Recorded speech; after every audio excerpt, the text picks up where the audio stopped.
All right, y'all. First and foremost, give all praises, honor, and glory to the Most High God of Abraham, Isaac, and Jacob, and the son of Mashiach, who some call Yahweh Shai, Yeshua, Yehoshua, Yashayah. We mostly know him as Jesus Christ. We're going to go over precept must be upon precept.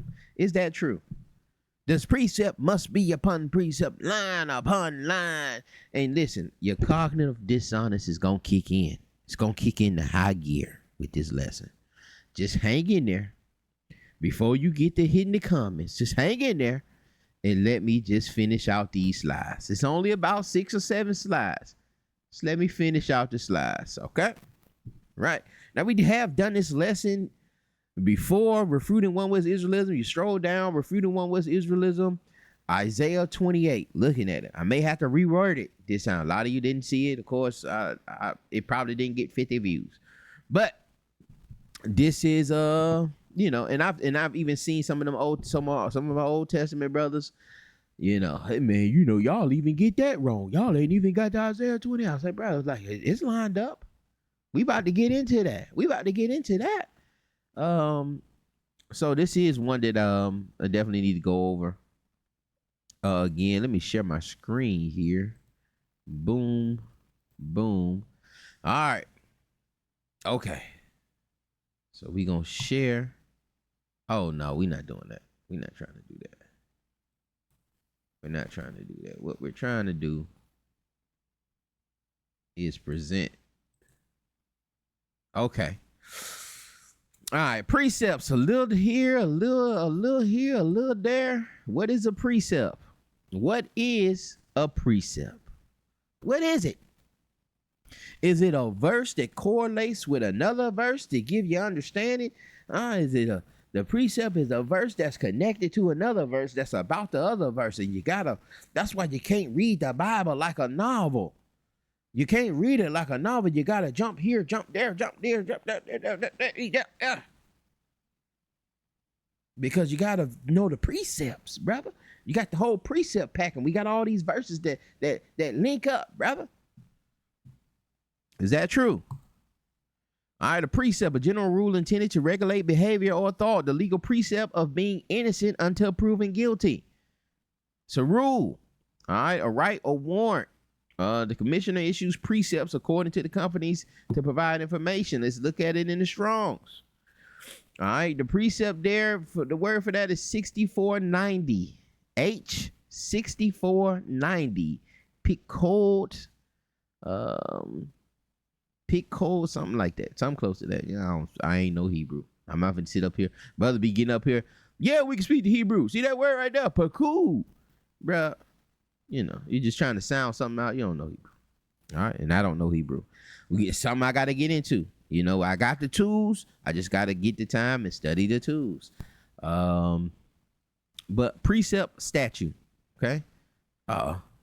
You've seen it used 21 times for precept, 2 times for commandment, 1 time for statute. All right. Properly appointed, i.e. a mandate of God, plural only, collective for the law, a commandment, precept, a statute. All right, so a precept is a statute. A precept is a law. The precept is law. All right, it's a statute. Are y'all following me here? Can we agree upon that a precept is a law? Can we agree at this point? If not, let's just continue on. Precepts about the precepts. All right, Psalms 119. That's all you got to go, man. So many the precept used so many times in Psalms 119. You got it at verse 15, verse 27, verse 29. We gonna read it. All right, verse 15. This is all in Psalms 119. We gonna jump around it. This is one of the longest Psalms. Verse 15. It says, "I will meditate in thy precepts." It said, "I will meditate in thy precepts." And I will meditate in thy commandments. I will meditate in thy law. I will meditate in thy statutes and have respect unto thy ways. Make me understand, verse 27, make me understand the way of thy precepts. Help me to understand the ways of thy law. So shall I keep thy wondrous works. All right. Once I can understand it, once I can understand the law and why you gave the law and then understand the meaning behind the law, it'll help me keep thy works. So shall I talk of thy wondrous works. So I can talk and I can speak and I can teach these wondrous works. Let me get that right. Turn away my reproach which I fear. Verse 39, turn away my reproach which I fear, for thy judgments are good. Verse 40, behold, I have longed after thy precepts. All right, I've longed after thy precepts. Quicken me in thy righteousness. All right, you having a diligence in a yearning for his law. You'll follow until you'll come to life, or you'll follow in righteousness. Verse 45, and I will talk at liberty. I will walk at liberty, for I seek thy precepts. I seek the law. How many of you seeking the law? How many of you seeking the commandments? Horror have taken hold upon me because of verse 53. All right. This ain't all together. We jumping around again. Horror have taken hold upon me because of the wicked that forsake thy law. Thy statutes have been my songs in the house of my pilgrimage. I have remembered thy name, O Lord, in the night, and have kept thy law. This I had because I kept thy oh my goodness. I kept thy precepts. I'm trying to click and highlight it for y'all, but I can't do that on the slides. I kept thy precepts. All right. Kept them. Verse 56. I kept thy precepts. I kept the law. I will never, verse 93. I will never forget thy precepts. I'm not going to forget the law. For with them thou hast quickened me. I am thine, save me, for I have sought thy precepts. Verse 99, I have more understanding than all my teachers. For thy testimonies are my meditation. I understand more than the ancients, because I keep thy precepts. I have more understanding than the elders, than my teachers, because I meditate on the testimonies and I keep the law. I keep the law. And when I used to, was out there on the street, I used the example of, some of these folks will go out here to these out in the jungles and be trying to mimic some of these tribes that haven't been contacted. They never seen the white man, and he's not gonna put on that darn. He gonna dress like him. He gonna get initiated in the worship. He gonna get initiated in they ceremonies. He gonna take his right of manhood, and he's gonna engulf himself in that culture and keep their precepts, so that he can understand their way of life. And then he come out there and write a book and do a documentary and bibliography and so forth.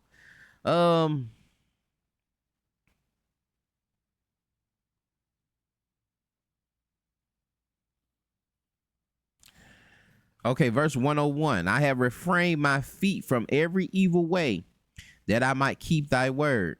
I have not departed from the judgments, for thou hast taught me. How sweet are the words unto my taste. How sweet are thy words unto my taste. Yea, sweeter than honey to my mouth. Through thy precepts I get understanding. Therefore I hate every way. Through thy law I get understanding. Okay. Through thy law I get understanding. I have more understanding than my teachers, because and then the ancients, my elders, because I keep thy precepts. Through thy precepts, verse 101, I get understanding. Therefore, I hate every false way.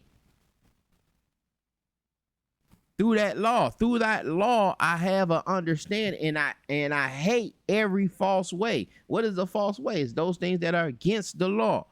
105, thy word is a lamp unto my feet and a light unto my path. I have sworn I will perform it. that I will keep thy righteous judgments. I am afflicted very much. Quicken me, O Lord, according to thy word. Verse 41, I am the small and despised, yet do not I forget thy precepts. Well, again, the law. 176, I have gone astray like a lost sheep. Seek thy servant, for I do not forget thy commandments. And this all goes back to, again, you know, brothers are saying, you know, they giving examples of how they've been in certain situations, lowly situations, being led astray, but they haven't forgotten those commandments. They haven't forgotten the law. They haven't forgotten the precepts. Continuation, Daniel 9, that might not have been enough for y'all. Daniel's 9 verse 5, we have sinned and have committed iniquity and have done wickedly and have rebelled, even departing from thy precepts and from thy judgments. All right, we've departed from the commandments, statutes, laws, precepts, and the judgments. Jeremiah 35:18, and Jeremiah said unto the house of the Rechabites, thus saith the Lord of hosts, the God of Israel, because ye have obeyed the commandment of Jonadab, your father, and kept all his precepts. The Rechabites, they were given certain precepts that they had to dwell in tents, that they couldn't just take a land and start harvesting. They had to continue to be nomads. They could not drink wine. They could not drink alcohol. So when you got to read, I got a lesson called Who Are the Rechabites? Just read chapter Jeremiah 35. And I dare you to read the next couple verses after here. Jeremiah 35:18, 19, 20. What is he saying? What is the Most High saying? This is Jeremiah said unto the house of the Rechabites, some heathens. Thus saith the Lord of hosts, the God of Israel, because you have obeyed the covenant of your father. These heathens, because you obeyed your father, those precepts that he had gave you, to keep all his precepts and done according to all that he have commanded you, the Lord rewarded them. The Lord rewarded them because they were faithful to their precepts. And he wanted to show them, like, look how they're faithful to their commandments. Why can't my people be as faithful? They faithful to their forefather. Why can't my people be faithful to their God? Psalms 119, 134 says, deliver me from the oppression of man, so I will keep thy precepts. So will I keep thy precepts. All right, again, that's Psalms 119. Deliver me from the oppression of man, so I will keep thy precepts. I will keep the law. A lot of us saying we can't do these things. A lot of us, you know, some of us setting up the tabernacles right now. We setting up these tents from Walmart, and you know, we not in the land, and we just doing what we can. Some people setting it up on top of their house, up under they porch. They setting it in their backyards, whatever. However you're doing it, but we can't do it the way we need to do it, or the way the law requires us to do it because of this oppression. Because of the state, because of our scattering, because we've been exiled from the land.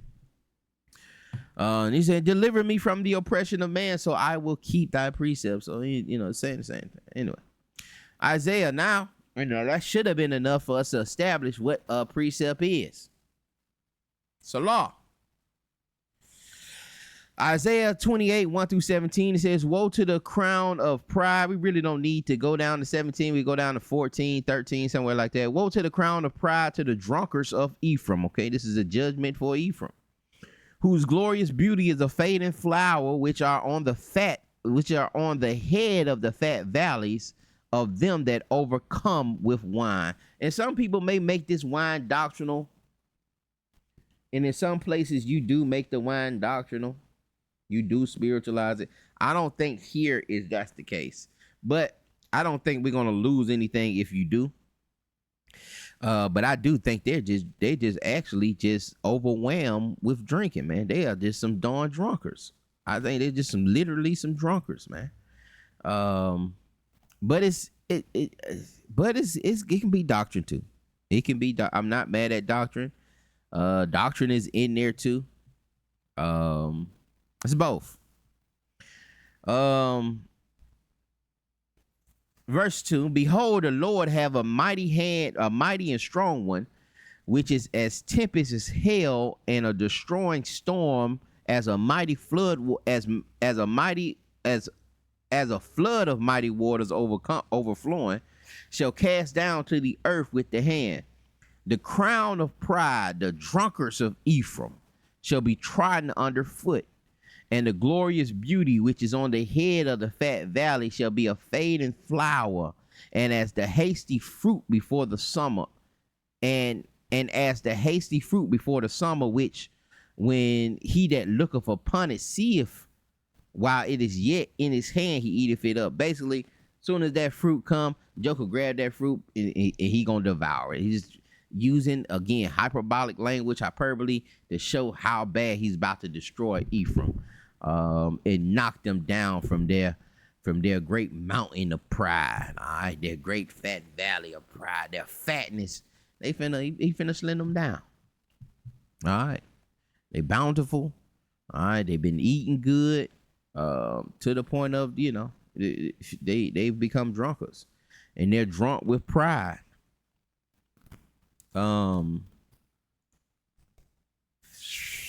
Verse 5, in that day shall the Lord of hosts be for a crown of glory and a diadem of beauty unto the residue of his people, and for a spirit of judgment to him that sitteth in judgment, and for strength to them that turn the battle to the gate. But they also have erred through through wine and through strong drink, or out of the way. The priest and the prophet have erred through strong drink. They are swallowed up of wine. They are out of the way through strong drink. They err in visions. They stumble in judgment. For all the tables are full of vomit and filthiness, so that there is no place clean. Whom shall he teach knowledge? And then it kind of goes into them talking. It's like, here it's kind of like, whom shall he teach knowledge? I think the he there is the Most High. And they're asking the question, whom shall he teach knowledge? Whom shall he make understand doctrine? Why they drunk? Them that are weaned from the milk and drawn from the breast.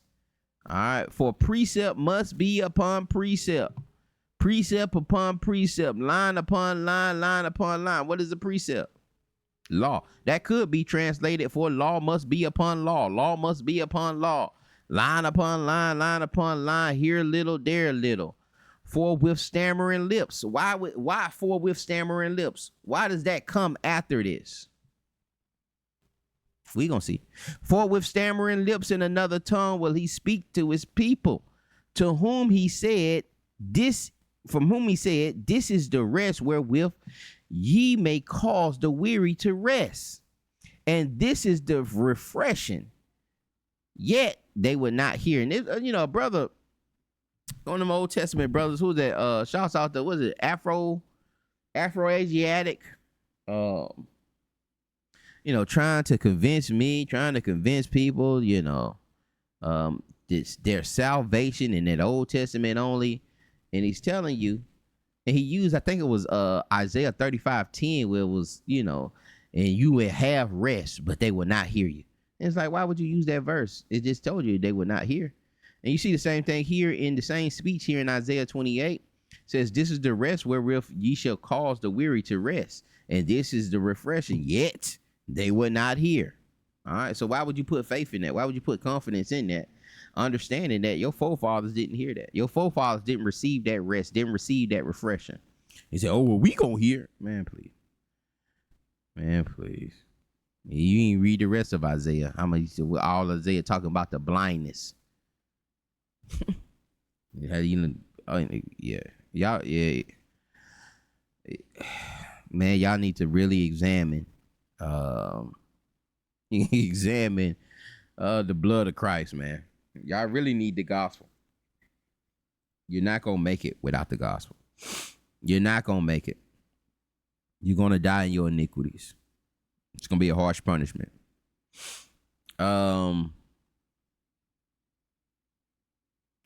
Verse But they would not hear. Hold on. Rest and refreshing, yet they would not hear. Verse 13. And very important, yet they would not hear. But the word of the Lord was unto them, precept upon precept, precept upon precept, again, line upon line. See, a lot of you haven't read this. A lot of you only read 9 and 10. A lot of you then can keep on reading just a couple verses down. Okay. So the word was unto them, precept upon precept, line upon line, here a little, there a little, that they might go and fall backward and be broken and snared and taken. Wherefore hear the word of the Lord, you scornful men that rule the people. And then it goes into Jerusalem. All right. But that precept upon precept here in verse 13 is saying, now the Lord saying that that's going to put you, that's been given to you to be a snare, that you could be taken and snared and captured. So why are we saying this is some biblical hermeneutic, that this is how we get to understand the Bible? Let me close out here. Hold on. We're going to come back. Well, no, let's just keep going here. All right. Biblical hermeneutics, Isaiah 28:10. Is it precepts or gibberish? Precepts or gibberish? Why? Well, you know, and why are they asking that? After the prophet rebukes the proud crown of drunkards of Ephraim, describes a response to his audience, for precept must be upon precept, line upon line, line upon line. Indeed, they will hear meaningless gibberish, senseless babbling, a syllable here, a syllable there. All right, that's the translation. That is a translation from, I guess that's the Hebrew, and then they got the Greek underneath that. All right, indeed, they will hear meaningless gibberish. Why are they saying gibberish? Well, we looked and seen that we shouldn't have forgot that. Hold on, let me go all the way back up. Precept in Hebrew is pakud. All right, H6490. Now let's go back here. We see it here, Isaiah 28:10. Precept upon precept is the word sav, S-A-V, 6673. This is a different word. Oh, well, let's look at this word here. Let's look here. Hold on. Let's go to that sav word. All right, we got it pulled up already here in the blue letter for you. I hope you're still here. Hope y'all still here. Y'all ain't hit the comments already. Okay, precept upon precept. How many times is this used? It's only used, or it's used 8 times. And then 1 time for commandment. The 8 times it's used is in verse 10 of Isaiah 28 and verse 13 of Isaiah 28. It's a commandment. Look at it. Outline and biblical usage. A commandment, oracle, meaning dubious, used in mocking mimicry of Isaiah's words, and thus not a true divine command. Not a true divine command. Okay, it's mockery, mimicry. All right, remember, and we went that. We just read the slide that was talking about. They were interpreting that verse, and they were saying that, you know, he speaks to us in gibberish. And I asked y'all, verse 11. He said he will talk to us in the stammering lips. Why is that there? It's there because the precept upon precept, line upon line, is the stammering lips. It is the gibberish. All right. The commandment, oracle, is making mockery. Let's look again at the brown, a dubious word, usually command, ordinance, elsewhere only, mocking mimicry of Isaiah's words, 13 of unintelligible speech of foreign agents or judgment. I didn't come up with this, y'all. I didn't come up with this. I'm gonna show you something funny too. Look at this right here. Ephraim is oppressed and broken in judgment because he is willingly walked after. And then I looked up to the bias. All right, hesitating or doubting, not to be relied upon. All right, suspect. Ephraim is oppressed and broken in judgment because he willingly walked after the commandment. Think about this. And it's using that same word, sav, or that they're using for precept here. He walked after the commandment. Ephraim is oppressed and broken in judgment because he willingly walked after the law. What kind of, think about this now. We're reading this and saying, God, Ephraim, in Hosea 5:11, God has oppressed Ephraim in judgment because he was walking after his law. Ephraim was doing everything God said, and he oppressed them in judgment. Well, let's look at a comparative text on that. Let's look at comparative text. And we know what this word means in Hebrew. It means some kind of mimicry or mockery of it's not a true divine commandment. They weren't walking in a true divine commandment. What were they walking in then, Brother Finney? What were they walking in then, sir?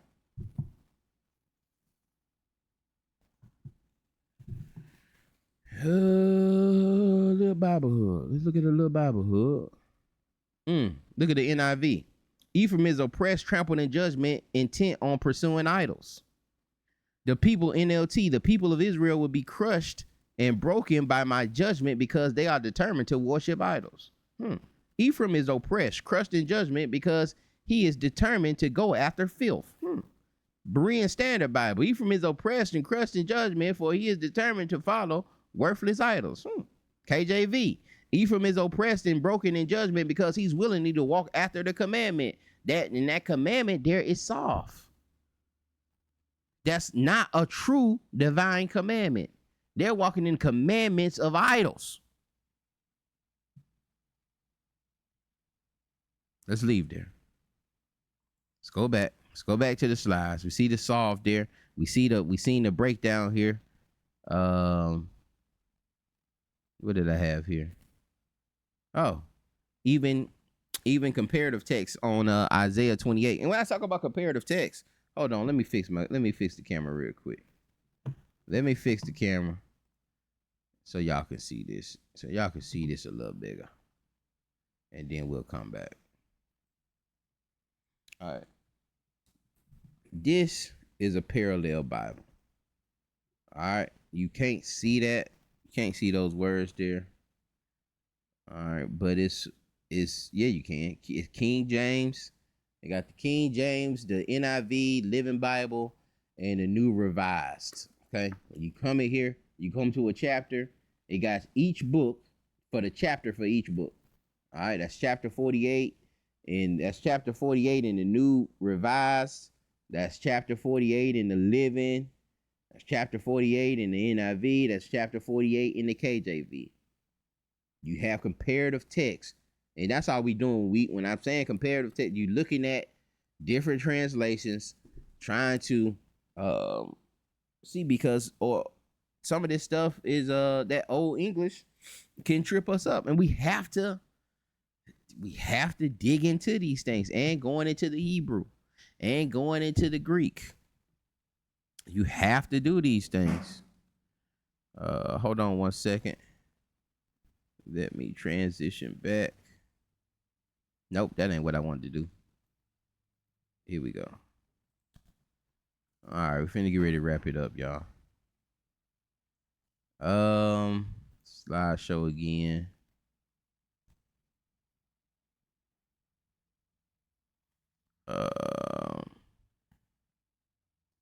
Yeah, that was it.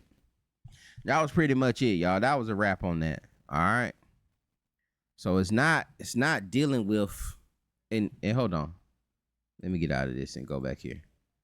Isaiah 28:10, it says, for precept must be upon precept. Look at the comparative text. NIV says, for it is do this, do that, a rule for this, a rule for that, a little here, a little there. NLT, tell us everything over and over, one line at a time, here a little, there a little.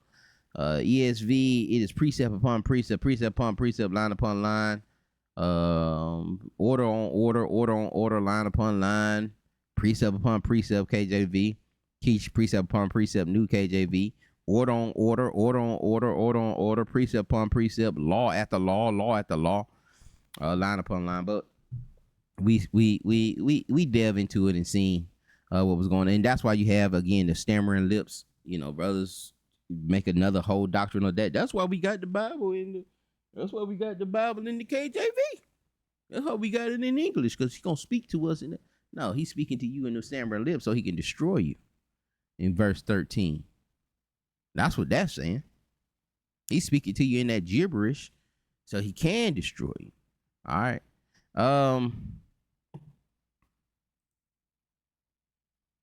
Second witnesses, two witnesses, let every matter be established. That's another one. All right, this is a bonus. This is a bonus for those who have stayed. When it's talking about two witnesses for every matter to be established, that don't mean that if Elijah gives a prophecy that I need to see the prophecy somewhere else. That don't mean that. Elijah gives a prophecy, that word only came to him. That word only came to Moses. Moses spoke it, that's it. How somebody else gonna speak something that was only given to Moses? I don't need a second witness for man, that brother name slipping, that prophet name slipping me. With the well. How am I letting this joker come out to slip my mind? Jonah. Thank you, Lord. Jonah and the well. Do I need another story about what happened over there? Do I need another witness? No, that was given to Jonah to destroy them folks. Did Nineveh need a sec? Well, Jonah came up there and gave that prophecy. Nineveh say, hey man, well, we need a second witness. No, bro, that ain't how that works. Second witnesses, let every matter be established. All right, these things are dealing with sin, dealing with judgment in matters of sin. These are all the verses. This may not be all of them. If you got some other ones, you can put them in there, but I'm sure it's probably dealing with some sin around there. Deuteronomy 76:7 says, at the mouth of 2 or 3 witnesses shall he that is worthy of death be put to death. All right, 2 or 3 witnesses needed to put somebody to death. But at the mouth of 1 witnesses, he shall not be put to death. The hands of the witnesses shall be placed, shall be first upon him that put him to death, and afterward the hands of all the people. So thou shalt put the evil away from among you. Deuteronomy 19:15 through 21. One witness shall not rise against another man for iniquity, again sin. One man shall not rise against another man for sin, for if any sin, and in any sin that sinneth, for any sin, in any sin that he sinneth. At the mouth of 2 witnesses, or at the mouth of 3 witnesses shall that matter be established. All right, dealing with sin, dealing with judgment. One person can't say, come to a brother and bring him up into the courts to be charged in a matter of judgment if he only has 1 witness. If a false witness rise up against any man to testify against him, that which is wrong. Then both the men between whom the controversy is shall stand before the Lord, before the priests and the judges, which shall be in those days. And listen, you can't even do that. Look, you got to have the Lord there, and you got to have the priest there, and you had to have the judges there. You don't have none of those things today. Which shall be in those days, and the judges shall make diligent unto his brother, so shalt thou put the evil away from among you. And so we'll have to do some halakha and set up some kind of order where we are establishing these things. I know shouts out to Elder Rufus, shouts out to Pastor Dow, Pastor Rufus, Pastor Dow. Even with their matter, Pastor Rufus feel like he wasn't, it didn't hit the courts correctly. All right, it was a matter of judgment, and you need 2 or 3 more witnesses in that judgment. But you don't need, this is in judgment. This ain't in breaking down the scriptures. This is in judgment. Okay. But he felt like, they had established some order there, some court system there where they had these judges, they have these elders that you got to sit in front of, and that's how you have to place that. But here you had the Lord and you had the priests, and the judges there.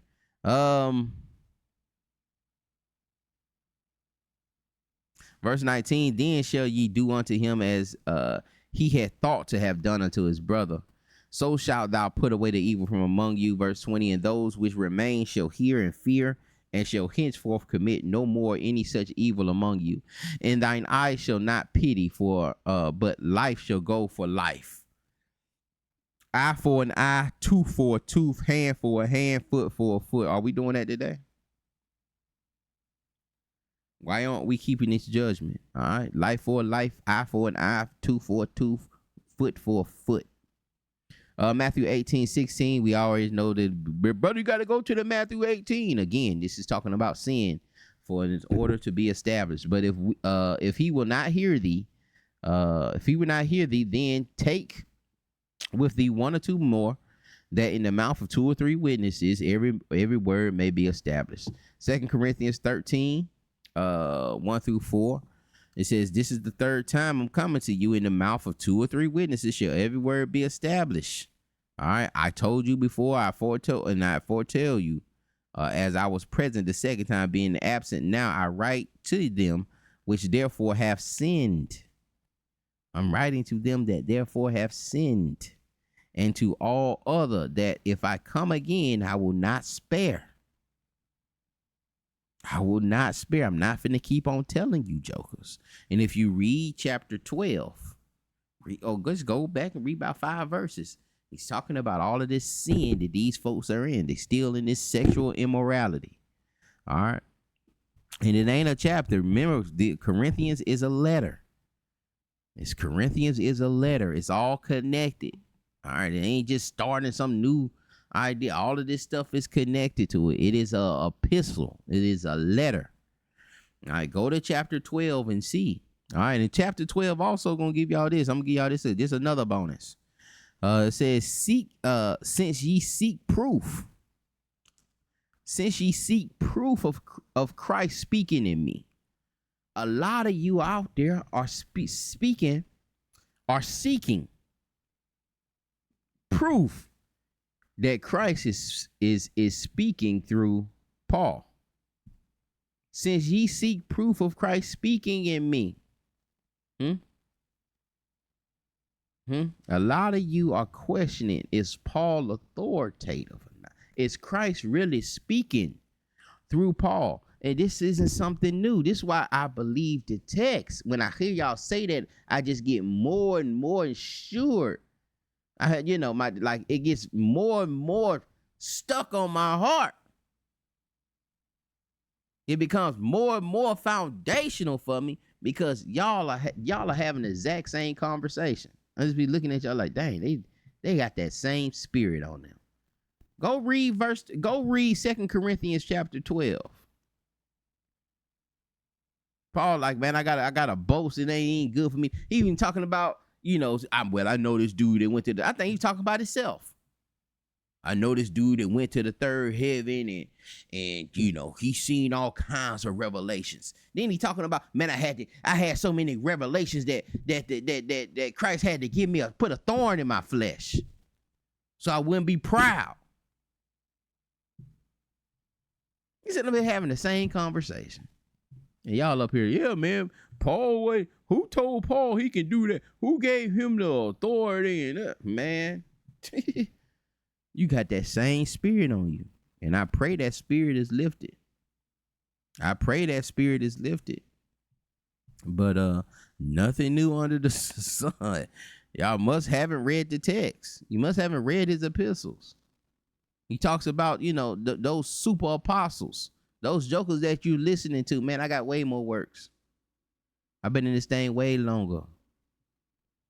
I'm a Hebrew of Hebrews, Pharisee of Pharisees. They want to boast in some worldly accolades.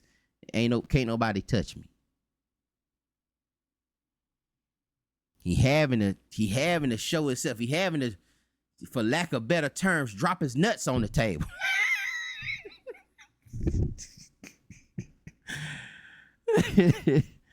For y'all trying them, and y'all still trying them today, man, which is crazy. All right. Since ye seek proof of Christ speaking in me, a lot of you still seeking proof, which to you word is not weak, but is mighty in you. All right. For though he was crucified through weakness, yet he liveth by the power of God. For we also are weak in him, but we still live with him by the power of God toward you. Why do you want to step on that? Why would you want to step on that? Man, I pray this thing was edifying. Y'all be blessed. Go back and check everything we said here. Hit the comments with your concerns. And if you feel like we we made a mistake somewhere, hit the comments, let us know how you feel about it. 2 witnesses. Does that mean you need two verses to me? Like, if you only got 1 verse, then that don't mean it's true? Or does the 2 witnesses dealing with judgment to establish whether this person should be put to death or not, or whether this person should be found guilty and given some kind of penalty for what they've done? All right, precept upon precept. Is that some biblical hermeneutic that we should be following to get understanding of the Bible, or should we be keeping thy precepts to get understanding? Pray this thing was edifying. Y'all be blessed. We'll see y'all on the next one. Shalom.